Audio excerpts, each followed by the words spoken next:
Hey, salut tout le monde, c'est Jérém et on se retrouve aujourd'hui pour la première avant-séance, donc ce nouveau concept de vidéo traitant des nouveaux films à paraître au cinéma. Et pour cette première émission de l'avant-séance, nous allons tenter d'analyser le film Deadpool. Avant de commencer cette vidéo, je vais juste vous expliquer le concept de l'avant-séance. En fait, c'est tout simplement le fait de faire l'analyse d'un film, donc en l'occurrence Deadpool pour cette première vidéo, et ensuite d'émettre des possibles hypothèses à propos du film, c'est-à-dire quel avenir pour les personnages, quel est le rôle de chacun, etc. Et ainsi, en gros, l'avant-séance, ça sert à ça. Si jamais vous regardez cette vidéo juste après avoir vu Deadpool, et bien du coup, vous pouvez voir si je me suis totalement planté ou si j'avais raison. Donc ça, c'est en fait un peu un truc entre ce qu'un fan aimerait avoir dans le film et entre ce qu'il a eu réellement. Alors que si vous regardez cette vidéo avant d'avoir vu Deadpool, eh bien n'hésitez pas à mettre des commentaires sur vous, ce que vous pensez sur le film, et éventuellement on pourra se faire notre propre idée après avoir vu le film, de voir si on a eu raison l'un et l'autre. Donc du coup je vais commencer cette vidéo, j'espère que ce que je vais dire est probable et possible, donc voilà. Ce film faisant partie de l'univers Marvel a mis extrêmement de temps avant d'avoir son adaptation cinématographique, mais c'est seulement cette année que le réalisateur Tim Miller a décidé d'en faire un film, et c'est cette année, le 10 février, que nous pouvons voir en France le film Deadpool arriver sur nos écrans. Donc ce super-héros sera joué par Ryan Reynolds, qui a notamment joué dans Green Lantern, mais qu'on connaît surtout grâce à son rôle justement dans X-Men Origins Wolverine. Mais en fait, son rôle dans ce film-là n'a pas du tout plu, que ce soit aux fans purs et durs du personnage, ou même aux fans de l'univers X-Men et Marvel en général. Car il se trouve qu'il ne représentait, que ce soit physiquement ou mentalement, pas du tout l'identité de Deadpool, qui est censé être provoquant et vraiment psychopathe, hein. Donc ça ne plaisait pas du tout aux fans. Donc en gros, ce qu'il faut se dire, c'est que en allant voir Deadpool, ce nouveau film de 2016, il faut pas du tout se mettre en tête ce personnage qu'on a pu connaître dans X-Men Origins. C'est-à-dire que ce sont vraiment deux personnages différents. Donc oubliez ce Deadpool tout pourri de X-Men Origins. Maintenant, il faut se focaliser uniquement sur le Deadpool de Tim Miller, qui lui est vraiment la copie conforme des comics et qui a vraiment la mentalité et la psychologie du personnage des comics. Donc tout d'abord, qui est Deadpool? Car avant d'être Deadpool, c'est un homme comme les autres. C'est un mercenaire du nom de Wade Wilson, et il se trouve qu'après une sorte de tragédie, il se retrouve dans une sorte de centre qui l'amène à avoir une sorte d'opération génétique. Je sais pas trop comment vous dire ça, mais c'est l'univers X-Men, donc vous comprenez bien le délire, c'est un peu un truc mutant, genre c'est bizarre. Et du coup, une fois qu'il a subi cette transformation génétique, il devient Deadpool, et c'est là qu'il commence à avoir une acrobatie, une sorte de gymnastique vraiment incroyable, et une puissance de tir, de sabre et tout vraiment incroyable. Donc ça, c'est vraiment quelque chose de fou. C'est un personnage en plus qui se prend pas la tête.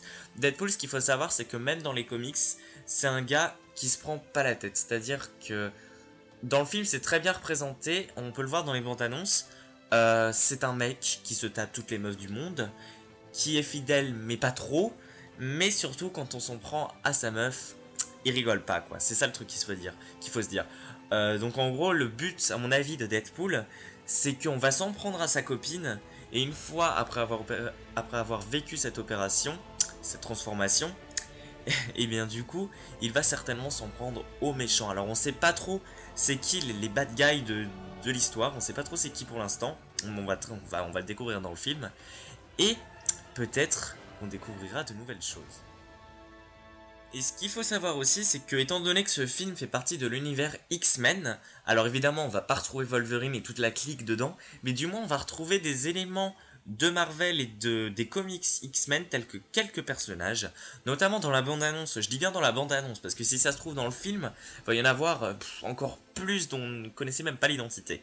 Donc notamment dans la bande-annonce, on peut voir Colossus, donc ça c'est vraiment un personnage qui me semble, on avait vu dans X-Men 3 si je me trompe pas. Il me semble, hein, je ne sais plus. Mais c'est pareil, là c'est pas du tout le même personnage en fait. Enfin, c'est comme le Deadpool d'X-Men Origins. Je crois qu'il y avait un Colossus dans X-Men 3. Et ben en fait c'est deux personnages différents, enfin c'est deux adaptations différentes en gros. Donc il y a Colossus, cet homme géant de métal, qui est un ami de Deadpool depuis longtemps. Et il y a Copycat. Alors Copycat, cette fille, je ne sais pas comment il a pu la rencontrer. Je l'ignore totalement, on le découvrira dans le film. Mais en tout cas, c'est une fille très particulière. On peut le voir dans la bande-annonce. C'est une fille... enfin une fille. Une fille un peu garçon quand même. Parce qu'elle a les cheveux courts. Elle est habillée tout en noir. Elle fait vraiment la fille... pas féminine quoi. En gros, c'est ce que je veux dire. Mais la fille combattante, c'est ça que je veux dire. Par exemple, dans la bande-annonce, ils sont en train de faire un combat et on la voit en train de finir son tweet. Ça veut dire que elle est posée. C'est une fille qui doit se pas prendre la tête et qui sait, qui connaît sa puissance en fait. Elle est prête à tout pour combattre, mais en son temps. C'est-à-dire qu'elle n'est pas pressée comme Deadpool qui lui va en finir et rigoler un peu avec ses ennemis. Donc voilà. En gros, cette fille a l'air d'être quelqu'un d'un peu intriguant. Et je ne sais pas, mais peut-être, je pense, qu'il pourrait y avoir une sorte de romance entre elle et un autre personnage. Alors je sais pas si ce serait entre elle et Deadpool, mais c'est pas possible parce que s'il a une meuf lui-même, je ne pense pas. Avec Colossus, ce serait bizarre. Enfin non, j'en sais rien. Mais je pense que cette fille, son caractère un peu garçon pourrait plaire. Et donc du coup, je pense que dans le film, elle pourrait sortir avec quelqu'un. Mais ce film qui est complètement what the fuck, en fait, tu comprends pas trop le délire du truc, mais en même temps, ça correspond au personnage. Le personnage est un peu bizarre. Donc le film est censé être bizarre, quoi. Et bien, en fait, ce film, aux États-Unis, il est interdit au moins de 17 ans. Tout simplement parce qu'il y a beaucoup de sang. En fait, c'est le premier film Marvel où il y a autant de sang. C'est-à-dire, par exemple, dans la bande-annonce, on le voit shooter dans les têtes de quelques personnes, mais il y a vraiment le sang qui sort, c'est vraiment gore de ouf.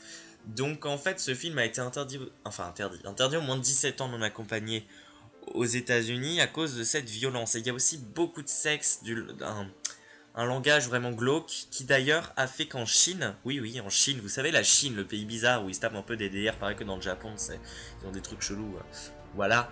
Et bien ce film en Chine, il a été interdit carrément. C'est-à-dire que tous les Chinois, ils ont pas droit à Deadpool. C'est quand même dingue. Enfin, je sais pas, tu peux pas priver un film Marvel. Enfin, il s'inscrit pas complètement dans l'univers cinématographique, mais disons que bloquer carrément un film à tout un pays, c'est quand même chaud alors qu'il est légal dans les autres pays. Donc c'est un peu dommage pour eux, mais bon, on s'en fout. Donc nous, là en France, c'est le principal. Donc voilà, pour moi, Deadpool, ce sera ça. Ce sera le mec qui se fait avoir, qui se fait certainement brûler au visage d'ailleurs, dans un très lourd accident. Qui du coup, étant donné qu'il a une tronche d'anus frigorifié, bah du coup, on lui donne une seconde chance en lui donnant des pouvoirs exceptionnels. J'ignore par contre qui est-ce qui lui fait cette transformation. J'avoue que je ne sais pas. Dans la bande-annonce, on voit des personnes justement qui lui effectuent ce changement, mais on ne sait pas qui c'est en fait. Donc ça, c'est un peu intriguant. Mais bon, en gros, ils ont fait quelque chose à sa meuf, à mon avis, puis il va vouloir la sauver, puis il va tuer tout le monde, il va faire appel à ses potes, tu vas avoir des mutants, des X-Men qui vont arriver de droite à gauche, ça va être complètement bizarre. Mais c'est un concept, c'est un film qui change niveau contenu, mais ça fait du bien, sérieux, parce que les autres films, ils se prennent vraiment au sérieux. Enfin, il y a des... c'est des films, il y a forcément des petites blagues à droite à gauche. Mais ce film-là, en fait, c'est un gag à lui tout seul, quoi. Parce qu'il n'y a pas un seul moment de sérieux. Quand Deadpool parle, t'es sûr que c'est pas sérieux, en fait. Donc voilà, mais sinon, ça s'annonce être un très très bon film. Je vous le recommande vraiment. Il sort le 10 février au cinéma et oui, le 10 février, qu'est-ce que je raconte, oui. Et le 12 février aux États-Unis, c'est ça que je voulais dire. Donc franchement, allez-y.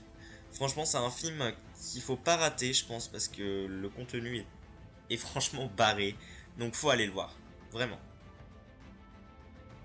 Donc voilà, j'espère que ma vidéo t'a plu, je répète bien, et c'est le concept de ce type de vidéo, c'est que je n'ai pas encore vu le film et je fais une analyse de ce qui pourrait éventuellement arriver, de ce qu'un fan, comme moi par exemple, pourrait attendre du film. Voilà, donc pour moi un peu le synopsis, ce serait ce que j'ai dit précédemment.